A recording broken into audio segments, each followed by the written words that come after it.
Bible की सबसे खूबसूरत और दिल को छू लेने वाली कहानियों में से एक है यूसुफ और उसके भाइयों की कहानी। ये कहानी केवल दुश्मनी या धोखे की नहीं है, बल्कि ये सिखाती है कि कैसे परमेश्वर इंसानों की बुरी चालों को भी अंत में भलाई में बदल देता है।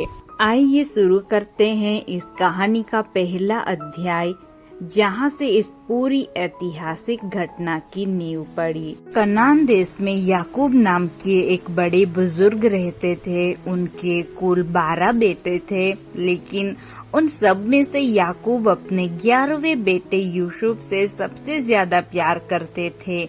इसका कारण ये था कि यूसुफ उनके बुढ़ापे की संतान और उनके सबसे प्रिय पत्नी राहेल का पहला बेटा था। याकूब का ये खास झुकाव बाकी के 10 बड़े भाइयों को बिल्कुल पसंद नहीं आता था। जब पिता ने अपने प्यार को जताने के लिए यूसुफ को एक बहुत ही खूबसूरत, खास और रंग बिरंगी लंबा चोंगा उपहार में दिया, तो भाइयों के मन में कड़वाहट और बढ़ गई। उस जमाने में ऐसा चोंगा केवल राजा, महाराजा या कबीले के प्रधान पहनते थे। भाइयों को लगने लगा कि पिता बड़े बेटे को छोड़कर इस छोटे यूसुफ को अपना वारिस बनाने की सोच रहे हैं। वे यूसुफ से इतनी नफरत करने लगे थे कि उससे सीधे बात तक नहीं करते थे। यूसुफ अभी सिर्फ 17 साल का एक सीधा साधा लड़का था। एक सुबह उसने बड़े उत्साह से अपने भाइयों से कहा, भाइयों सुनो, आज रात मैंने एक बहुत ही अजीब सपना देखा। भाइयों ने बेमन से सुना। यूसुफ ने बताया, हम सब खेत में गेहूं के पुले बांध रहे थे। अचानक मेरा पुला सीधा खड़ा हो गया। फिर तुम सब के पुलों ने मेरे पुलों को चारों तरफ से घेर लिया और उसके सामने झुक गए। ये सुनकर भाइयों का खून खौल उठा। उन्होंने गुस्से में कहा, तो तेरा क्या मतलब है? क्या तू सचमुच हम पर राज करेगा? क्या हम तेरे गुलाम बनेंगे? इस सपने ने उसकी सुलगती हुई जलन में घी का काम किया। कुछ दिनों बाद यूसुफ को एक और सपना आया। इस बार उसने ये सपना अपने भाइयों के साथ साथ अपने पिता याकूब को भी सुनाया। उसने कहा, मैंने फिर एक सपना देखा है। इस बार मैंने देखा कि सूरज, चांद और 11 तारे आकर मुझे प्रणाम कर रहे हैं। जब पिता याकूब ने ये सुना तो उन्होंने यूसुफ को थोड़ा डांटा और कहा, ये कैसा सपना है? ये कैसा सपना है? क्या इसका मतलब है कि मैं, तेरी माँ और तेरे ये 11 भाई आकर जमीन पर गिरकर तुझे प्रणाम करेंगे? भले ही याकूब ने यूसुफ को डांटा, लेकिन उन्होंने इस बात को अपने दिल में बिठा लिया और सोचने लगा कि क्या ईश्वर यूसुफ के जरिए कुछ बड़ा करने वाला है।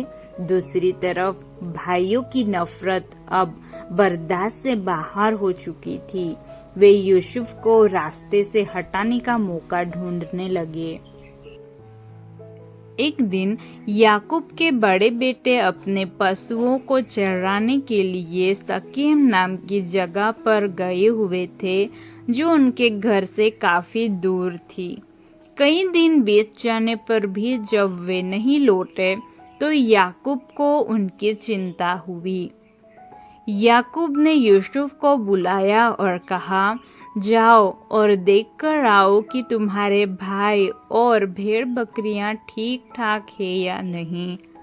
यूसुफ अपने पिता की आज्ञा मानकर अपने उसी रंग बेरंगी चोंगे को पहनकर भाइयों को ढूंढने निकल पड़ा। यूसुफ भटकते हुए दोतान पहुंचा। दूर से ही भाइयों ने उसके उस रंग बिरंगे चोंगे को पहचान लिया। उसे आते देख वे आपस में कहने लगे, लो, वो सपनों का राजा आ रहा है।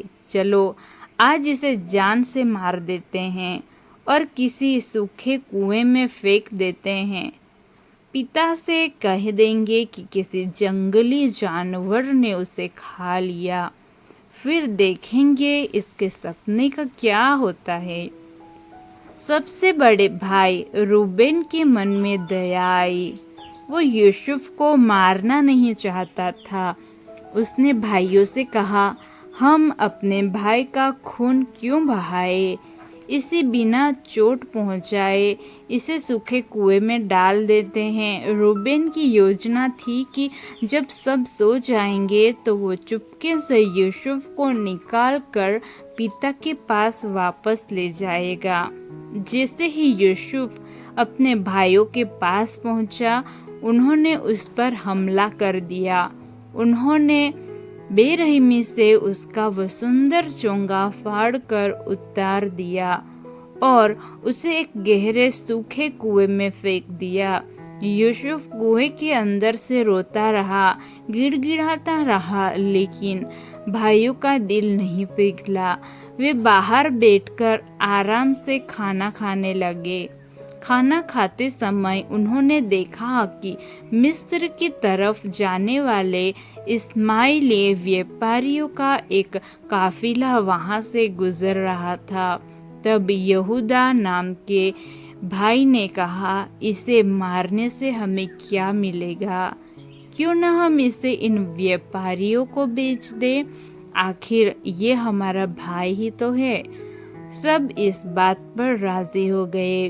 उन्होंने यूसुफ को कुएं से निकाला और महज 20 चांदी के सिक्कों के बदले व्यापारियों को गुलाम के रूप में बेच दिया।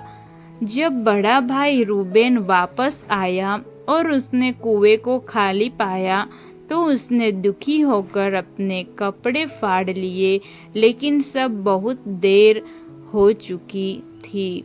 भाइयों ने पिता के सामने अपने इस पाप को छिपाने के लिए एक खतरनाक योजना बनाई। उन्होंने एक बकरे को मारा और उसके खून में यूसुफ के उस रंग बिरंगे चोंगे को डुबा दिया। वे उस खून से सने चोंगे को लेकर अपने पिता याकूब के पास गए और कहा, हमें ये रास्ते में मिला है, पहचानिए, क्या ये आपके बेटे का चोंगा है? याकूब ने तुरंत उस चोंगे को पहचान लिया और चीख पड़े, हाँ, ये मेरे ही बेटे का है। किसी जंगली जानवर ने मेरे प्यारे यूसुफ को बेड़ियों में जकड़कर मिस्र में बाजारों की तरफ ले जाया जा रहा था। वह अकेला था, डरा हुआ था और अपने परिवार से दूर हो चुका था, लेकिन उसे नहीं पता था कि ईश्वर उसके साथ था।